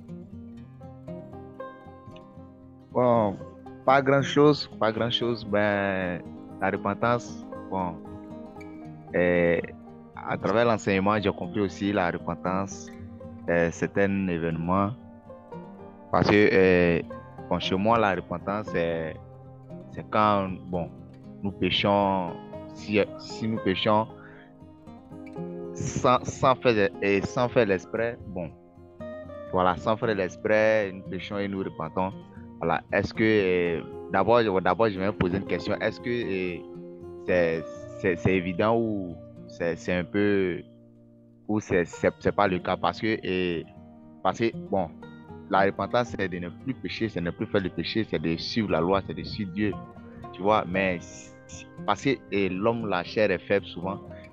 Et souvent, tu peux pécher sans le savoir. Et après, quand tu lis les Écritures, tu vois que non, tu as péché. Donc, je voudrais demander si c'est possible aussi. Si la repentance de ça, c'est comment? Si tu vois, tu peux m'expliquer. Ben oui. Ben écoute, si on pêche par ignorance, il y avait une prescription dans l'Ancien Testament qui nécessitait un sacrifice, OK, pour le pardon du péché. Même s'il est fait par ignorance, il reste un péché. Mais Dieu est capable de connaître la différence entre, écoute, je sais que tu ne voulais pas, je sais que tu ne comprenais pas ce que tu faisais, je te pardonne, à condition que maintenant que tu le sais, fais-le plus. OK? C'est ça toujours le cheval de bataille, façon de parler, là. C'est que la chair est faible, c'est vrai, mais ça ne peut pas servir d'excuse. Tu dis, ah, ben là, la chair est faible, fait que je suis encore retourné coucher, j'ai encore fait de l'adultère. Non, non, non, non, non, non, non, non. On comprend pas, là. Faut être comme Joseph qui, devant les annonces, les avances de la femme de Potiphar, a dit non. Puis il s'est sauvé, même si ses vêtements ont déchiré, là. C'est cette attitude-là qu'il faut avoir. Donc, si on parle d'un péché qu'on ignore et que plus tard on est mis au courant, on en développe une conviction, puis on se rend compte qu'on a mal agi, alors on se corrige et on fait bien dans le futur. Mais on ne parle pas d'un péché qu'on continue à pratiquer en disant « Ah, la chair est faible ». OK? Ça c'est le repentir tous les jours, là. Ça, c'est un faux repentir. Ça, en fait, t'es juste qui reconnaît qu'il fait un péché, mais qui n'arrive pas à s'en libérer. Peut-être encore un esclave du péché. C'est ça, là. C'est exactement ça. Maintenant, il peut y avoir des situations, OK? Il peut y avoir des situations où est-ce que ça ne dépend pas entièrement de toi. Il y a des situations que les gens peuvent te mettre, te forcer à prendre des décisions que tu sais très bien que ça s'en va dans la mauvaise direction. À ce moment-là, tu as un choix. Retire-toi de la situation ou avise ouvertement que toi, tu n'auras pas aucune part à faire avec ça. Est-ce que tu reconnais qu'il y a quelque chose de mal là-dedans et que tu t'en détaches? À partir de ce moment-là, là, toi, tu es clean. Et si les autres personnes qui sont là continuent dans leur mauvaise conduite, tu vas les avoir avertis. Mais nous, il ne faut pas qu'on participe à ce genre de choses-là. Alors, si je vois une injustice qui se fait à mon travail, par exemple, je vais l'aviser puis je vais le dire. Ça, c'est injuste, les gars, ce que vous faites. Moi, je ne participerai pas là-dedans. Je ne suis pas d'accord à ça. Plutôt que d'être entraîné dans leur manigance puis de rien dire puis de passer pour un complice. OK? Donc, il faut avoir du zèle puis il faut avoir de la fermeté là, dans ces choses-là. Ça répond-tu un peu à la question, Lisée? OK. Oui, c'est le péché que je parle. Voilà, tu vois, et souvent, il y a certaines choses. Bon, en fait, dans le début, moi, je ne savais pas. En fait, ça m'est arrivé, mais dans le début, je ne savais pas. Mais après, quand je me suis renseigné selon les Écritures, il a vu que non, c'est la vérité. Et c'est de ça que je parle. Sinon, je sais que, parce qu'il est écrit dans le livre d'Hébreux, chapitre 10, le verset 27, si je crois bien, il dit non, si nous avons péché après avoir reçu la connaissance de la vérité, il ne reste plus de sacrifice pour les péchés. Tu vois? Donc, je crois que oui, ce passage existe. Voilà. Donc, il n'y a pas de certains péchés où souvent, bon, il y a certaines choses, il y a des décisions où les hommes prennent, où c'est obligatoire, où tu ne savais pas. Et après, quand tu as pris conscience pour trouver la vérité, voilà, c'est de cette repentance que je parle. Oui. Non, ouais. C'est ça, c'est important ici dans le passage que tu viens de citer en Hébreux 10. Ça dit si nous péchons volontairement après avoir reçu la connaissance de la vérité. Ça veut dire que clairement, tu sais que ce que tu fais, c'est mal. Pense par exemple à Ananias puis à Saphira. Saphira, ouais, c'est ça. Acte 5. Il savait. Acte 5, de 21. Il savait très bien qu'ils mentaient. Ça a été quoi la conséquence? Ben, ils sont tombés de mort à ce moment-là. Ouais. Il y a une conséquence. Même pour des chrétiens qui ont revêtu le sang de Christ. Il y a une conséquence pour le péché si on fait ce qu'on sait qui est mal. Ce qui est très difficile à admettre pour certaines personnes, mettons qu'on parle de sabbat, c'est que là, eux, ils se disent, ben moi, dans ma conscience, je suis convaincu que le sabbat, c'est en Christ, c'est n'importe quand, c'est tous les jours. Puis là, quelqu'un arrive et me prêche le 7e jour. Ben, j'admets pas que c'est le 7e jour. Moi, je suis convaincu que c'est... Fait que les deux pensent bien faire. Mais qu'est-ce que la parole dit? La parole dit, tu te souviendras du jour du sabbat, le 7e jour. Pas le jour que tu veux, pas le jour en Christ, pas le jour en... Donc, si on est honnête, qu'on reconnaît notre transgression en rapport avec ça, la vraie et bonne repentance conduite par l'Esprit, c'est de dire, je suis désolé mon Dieu, j'ai mal cru. Je vais commencer à le pratiquer du mieux que je peux. OK? Il peut y arriver des petits hoops au début, tu peux avoir de la difficulté avec ta job, tu peux avoir de la misère avec la routine, la préparation, puis des choses comme ça, OK? C'est graduel. Dieu voit ton cœur au travers de ça, là. L'important, c'est de pouvoir vaincre. Parce que le but, de réparer. La réparation, c'est que ça soit mené réparé, hein, fini. Mais le but de la sanctification, c'est d'être saint. À un moment donné, c'est d'être saint, fini. Puis de ne pas retourner en arrière. C'est comme un engrenage qui tourne. Tu sais, il y a comme des dents, là. Au fur et à mesure que tu avances dans l'engrenage, là, tu peux pas revenir. Là. Là, il tourne, il pogne une autre dent, puis là, il peut pas revenir. Il tourne, il pogne une autre dent, il peut pas revenir, à moins que tu libères la cloche, tu sais, toi-même, pour que ça revienne en arrière. C'est comme la plupart des poulies qu'on craint, mettons, des choses comme ça. Juste une allusion qui me passe en tête. C'est un petit peu ça, le processus de sanctification. Toujours vers l'avant, jamais vers l'arrière. Ne pas faire comme l'autre qui regarde en arrière, qui a été transformé en statue de sel. Pierre, il dit aussi, n'oubliez pas la femme de l'autre. Hein? C'est toutes des choses qui ont été écrites pour notre instruction. Donc, voilà. Oui, Isabelle, tu veux dire quelque chose toi aussi? Oui, je voulais, mettons, on est en train de discuter avec des frères et sœurs, il y a eu des échanges, tout ça, puis à un moment donné, on se rend compte que la personne qui nous parle, c'est pour nous, on croit que c'est un péché, puis elle devrait se repentir. En tant que frère et sœur, on peut, j'imagine, le suggérer à l'autre personne, tu sais, selon moi, tu viens de commettre un péché, tu devrais te repentir. Ça, on peut le faire, en fait, envers les autres. Écoute, je le ferai pas pour des... Ce que tu viens de dire là, je le ferai pas pour des futilités, trop, mais pour des affaires en lien avec la sanctification, pour des affaires en lien avec la volonté de Dieu qui est clairement écrite. Les 10 commandements. Faut, et bien d'autres choses. Regarde, même en Acte 15, on parle pas des 10 commandements. On parle d'éviter le sang, la fornication, c'est pas dans les 10 commandements. On parle du sabbat, entre autres. Bon. Tu sais, comme le message à Ézéchiel, il dit, si tu n'avertis pas la personne, que cette personne-là meurt dans son iniquité, Dieu va te redemander son sang. Tandis que si tu l'avertis, qu'elle se laisse avertir, elle va être sauvée, puis toi aussi. Mais si tu l'avertis et qu'elle n'en tient pas compte, qu'elle meurt dans son iniquité, toi, tu ne seras pas responsable parce que tu l'avertis. Tu sais, c'est super clair là, comme directive. J'avoue que c'est pas toujours facile à dire, que c'est pas toujours facile à faire, que quand on fait ça, on s'expose à des jugements, parce que l'autre se croit jugé aussi, bien sûr, parce qu'il ressent de la culpabilité. Il pense aussi que tu le rejettes parce que tu lui dis ça. J'ai eu ça plein de fois comme réaction, puis je comprends que c'est humain, OK? Mais c'est pas du tout ça, la volonté. Quand Dieu dit « Revenez à moi, rejetez vos transgressions », est-ce qu'il te rejette ou il veut que tu reviennes? C'est pas un faux semblant, ça, là. C'est vrai, là. Il veut que tu reviennes. Mais pour revenir, il faut que tu laisses tomber tes affaires. Ben, c'est la même chose, un frère et une sœur qui exhorte un autre frère ou une autre sœur à délaisser un péché. C'est pas parce qu'il veut te rejeter, c'est au contraire, il va avoir une meilleure relation avec toi. Maintenant, on peut ne pas s'entendre sur la définition d'une chose. À ce moment-là, il faut se mettre donné dans nos Bibles, les deux par humilité, puis tomber sur un terrain parce qu'on n'est pas en train de se gueuler des affaires, OK? En douceur, en humilité, puis commencer à échanger les paroles de la Bible pour montrer puis convaincre. C'est ça que la Bible nous dit de faire. Donc,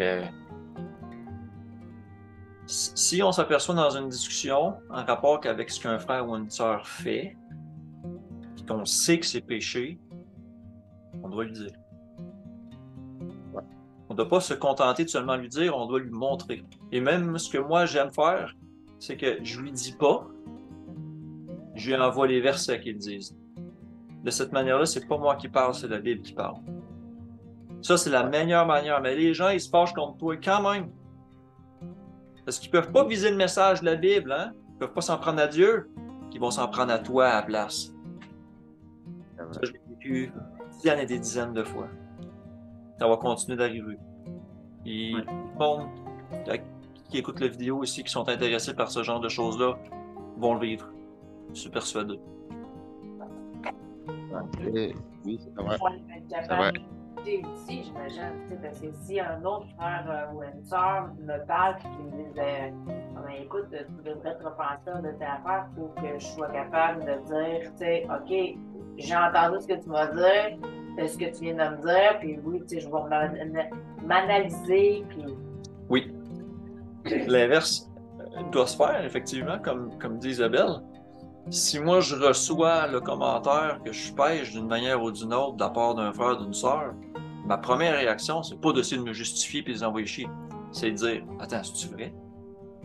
Puis de prendre le temps de l'examiner. Puis de regarder qu'est-ce qui s'est passé, comment j'ai agi, qu'est-ce que la Bible a dit. Puis même après ça, essayer de comprendre leur point de vue. Parce que nous, on peut ne pas le comprendre. On peut être comme trop dedans pour le voir. Tu sais, des fois, ça prend un point de vue extérieur. C'est pour ça que dans le processus du jugement qu'on a déjà parlé, ça prend 2, 3 témoins de la situation. Ça prend des yeux extérieurs à la situation qui vont pouvoir analyser les choses puis en conclure quelque chose. C'est pour ça aussi que on voit Jésus qui dit, hein, au début, vas-y, entre juste toi puis lui. Ensuite, s'il refuse d'écouter, va te chercher une ou deux personnes avec toi. Puis s'il te refuse encore d'écouter, dis-le à l'Église au complet. Tu sais. C'est progressif. C'est dans le but, justement, d'éviter une espèce de confrontation malsaine. Okay? C'est pour que tout se fasse dans la bonne façon de faire. Donc, la première réaction qu'on devrait avoir quand quelqu'un nous reproche quelque chose, je pourrais dire comme ça, ben, c'est de se regarder. C'est jamais le fun. Ouais, j'en veux. La première chose qu'on doit faire quand quelqu'un nous accuse de quelque chose, c'est de l'accueillir. C'est de dire, bon, OK, explique-moi qu'est-ce que tu perçois pour que je comprenne ton point de vue. OK? Puis une fois qu'on comprend le point de vue de la personne, là, on peut peut-être essayer de mieux comprendre comment il perçoit, parce que c'est pas tout le monde qui a la même définition du péché. Même si on dit le péché, c'est la transgression de la loi, j'ai vu dans des publications récemment quelqu'un qui dit, bah, ben, fumer, c'est pas décrit dans la loi, c'est pas un péché, arrêtez de me faire chier avec ça. OK? C'est ça que les gens vont dire. Ouais, mais là, t'as peu, tu regardes la lettre. Va dans l'esprit de la loi, l'esprit de la pureté du corps de Christ. Va dans les aspects spirituels de l'addiction, d'être esclave de. Puis tu vas comprendre que ça a son importance. Mais c'est vrai que c'est pas écrit, là. Tu ne fumeras pas. OK? C'est pour ça, entre autres, que la lettre tue, mais que l'esprit vivifie. Ce qui est aussi mal compris. Bon. Ouais. Voilà. On peut continuer longtemps comme ça, mais faut arrêter maintenant. Merci pour vos interventions. Élisée, t'avais-tu d'autres choses à dire? Si tu voulais parler, tu étais en mute, par exemple. Ok. Comme tu l'as dit, c'est vrai, et selon Jérémie, c'est vrai, c'est écrit dans Jérémie chapitre 3, le verset 10, il a dit, si tu avertis le méchant, voilà, et si tu l'avertis pas, son sang retombera sur toi. Ici, ça va, il y a plusieurs fois averti des gens qui sont dans des obéissances en se disant chrétiens et qui sont pas révoltés contre, ils ne se sont pas dit que non, c'est la vérité. Je dis, hein, s'ils sont levés contre moi, je dis non, moi je suis ceci, cela. Et tu vois, donc tout chose accomplie, c'est la vérité. C'est ça. Donc, c'est ça. Donc, j'ai plusieurs fois averti et ça se passe. Mais je te dis merci aussi, Benoît, parce que toi aussi, tu m'as plusieurs fois averti de beaucoup de choses que je ne savais pas aussi. J'étais dans l'ignorance. Bon, maintenant j'ai compris. Voilà, quand je me suis repenti, voilà, le plus important, c'est de ne plus faire. Exactement. Voilà, jusqu'à la fin. C'est ça. Voilà. C'est sûr qu'il y a une manière de dire les choses. Il y a une différence entre arriver quelqu'un et dire direct de même un peu comme accusateur avec le doigt, puis de présenter l'écriture, puis d'appeler l'autre à réfléchir. Okay, il y a une manière de le faire. Mais des fois, même de le faire de la manière la plus douce, suffira pas. Les gens vont quand même se braquer. Oui, c'est vrai. Parce qu'aujourd'hui, tu sais, voilà, tu sais que beaucoup qui n'ont pas l'Esprit Saint, tu vois, ils s'endurcissent contre beaucoup de choses. Or, il est écrit dans Hébreux 3, le verset 7 a dit, n'endurcissez pas vos cœurs, sous-entendez savoir. Tu vois, même toute écriture, moi, même si n'importe quelle doctrine tu viens m'enseigner, moi, je prends le temps pour t'écouter parce qu'on ne finit jamais d'apprendre. La Bible est très grande, tu vois. Voilà. Donc, et si je vois que non, ta doctrine est contraire à celle que j'ai reçue, je te dis ouvertement ce qui est clair. Tu vois, si tu me dis de détourner, comme aujourd'hui, il a été avec un frère, voilà, il m'a dit clairement que non, nous ne devons pas, on doit partager les Écritures pour suivre d'autres Écritures, genre pour dire, bon, nous devons suivre seulement l'aide de Paul et non pas les autres. Ouais. Parce que Paul a été appelé pour évangéliser les païens. Et ça, moi, je lui ai posé la question pour lui dire, si nous devons suivre seulement les Écritures de Paul, qu'est-ce qu'on va dire des Écritures des prophètes? Parce que Jésus-Christ a dit qu'il n'est pas venu pour abolir la loi. Est-ce que les Écritures des prophètes de la loi sont abolies? Mais il ne veut pas répondre à ma question. Non. C'est des gens qui vont prendre les lettres de Paul, qui vont tout bâtir autour. Ouais. Plutôt que d'accorder les lettres de Paul au restant de l'Écriture, ils vont vouloir accorder le restant de l'Écriture aux lettres de Paul, ce qui est complètement fou, là, à faire. Oui, ouais, c'est ça. Parce qu'il dit non, si il veut comprendre les lettres de Paul avec les Écritures, c'est que je vais être dans une autre dimension parce que les lettres sont contredites. Les lettres de Paul sont contredites. Ouais. Mais si les lettres sont contredites, c'est parce que tu ne comprends pas ce que Paul veut dire. Ouais, c'est ça. Même les disciples, dans le début, ils n'ont pas compris Paul. Mais si tu es disposé par l'Esprit, tu vas comprendre ce que Paul veut dire. Voilà. Comme Paul a dit dans les livre de Galates 5, le verset 3, il a dit il ne faudrait pas qu'on devait mettre la loi toute entière en pratique, et ceux qui la mettent en pratique seront déchus de la grâce de Dieu. Beaucoup ne comprennent pas cela. Quand tu leur parles de la loi, ils disent non, ils envoient ce passage qui dit non, on ne devait pas pratiquer la loi. Or, ils n'ont pas compris. Tu vois, on ne doit pas faire pratiquer des sang, des animaux, tout. Oui, si on ne fait pas, on ne met pas toute la loi en pratique. Tu vois. Or, ces choses sont déchues selon Hébreux 10. Or, ces choses, voilà. C'est de ça que Paul veut parler. Paul n'a pas aboli la loi. Donc, c'est pour cela qu'on a discuté un peu, mais pas lui seulement. Mais il est au Canada là-bas avec vous, il s'appelle Dominique.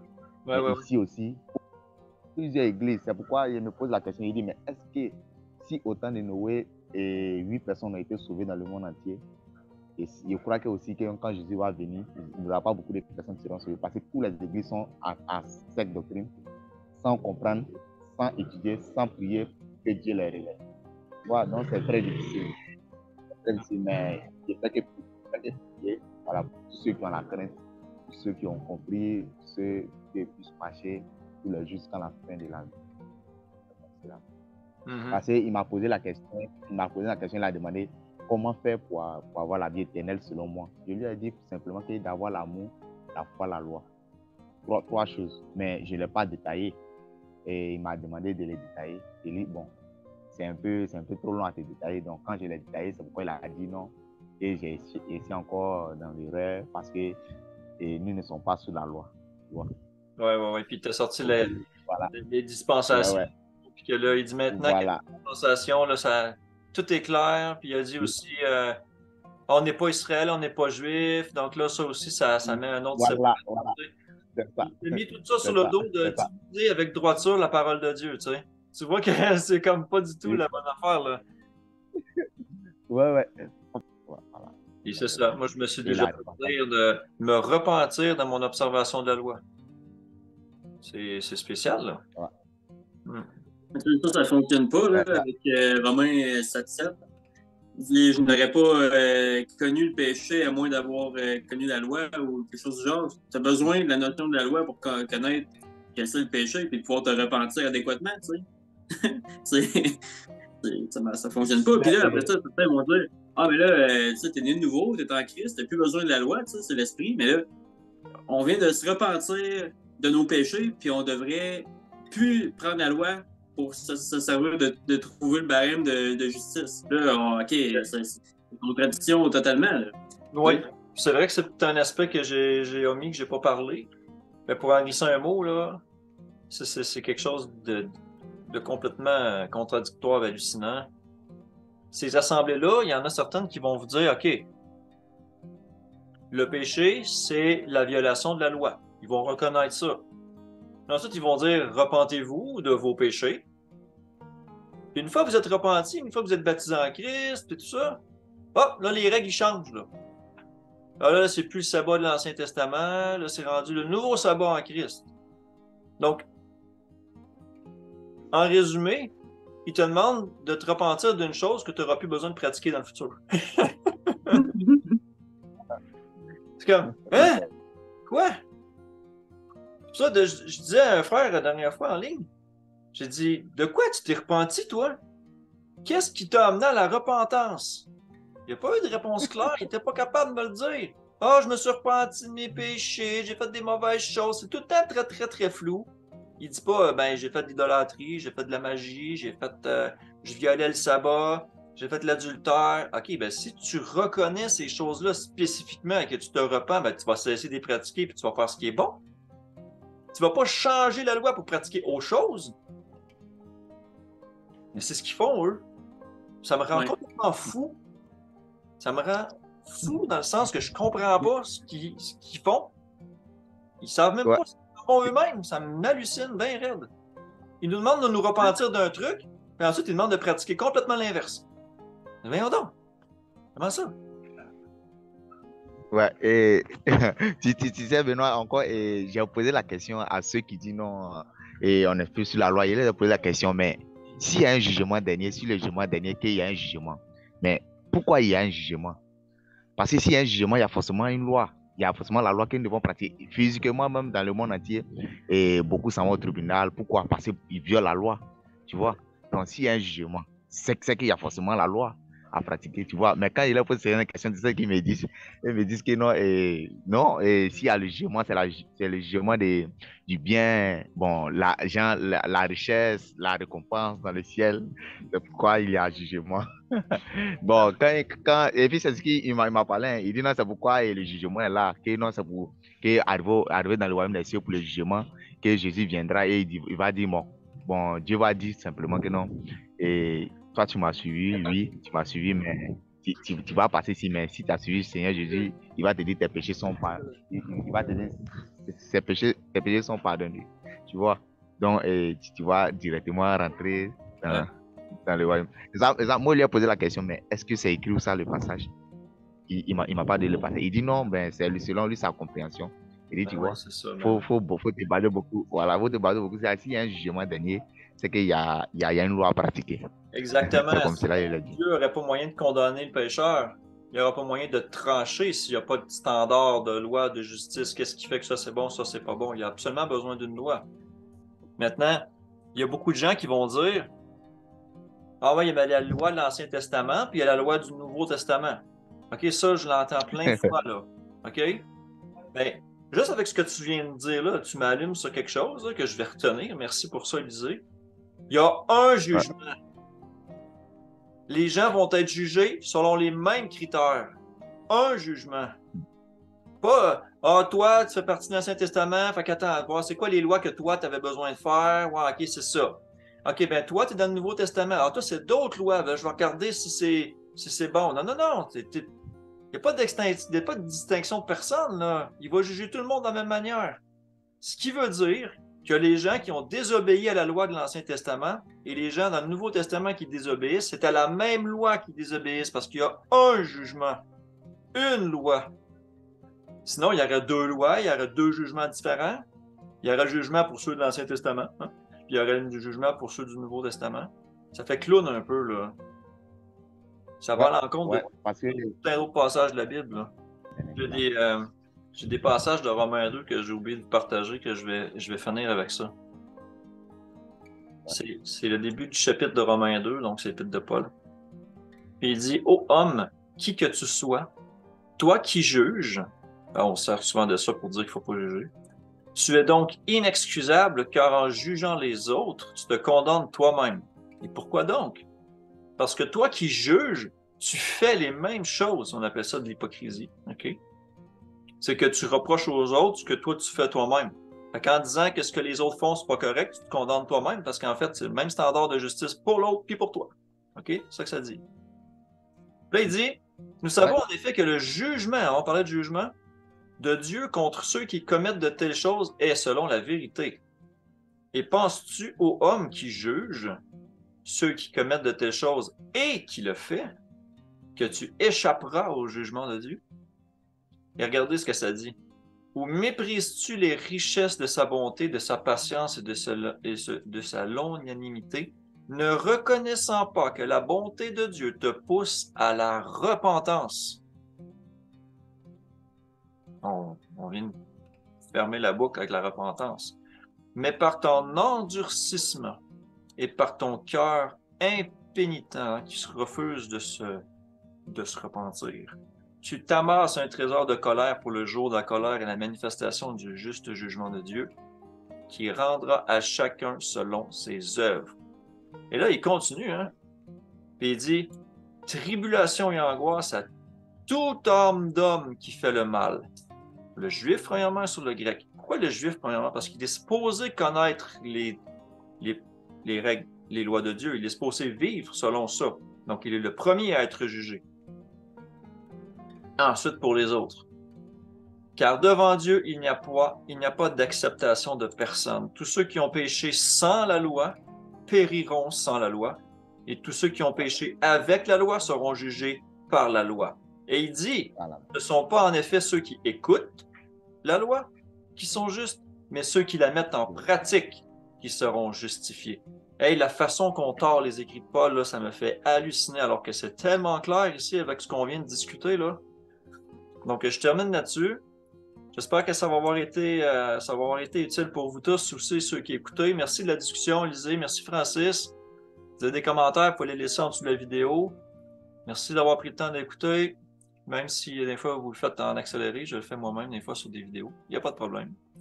Donc, que le Père nous bénisse tous. Je vous appelle à la repentance. Des choses que vous avez constatées là-dedans, dans cette vidéo-là, des choses dans lesquelles on a discuté qui vous ont éveillé votre culpabilité, votre conviction de péché. Prenez le temps d'aller vers les Écritures. Prenez le temps de vous repentir de ça, vous examiner. Il faut tous le faire. Moi, je le fais. Francis, Élisée, on le fait tous. J'espère aussi que ceux qui écoutent, vous qui écoutez, que vous le faites. C'est la seule et bonne manière de faire pour revenir à Dieu. Donc voilà, merci beaucoup. On se reparle bientôt. À la prochaine.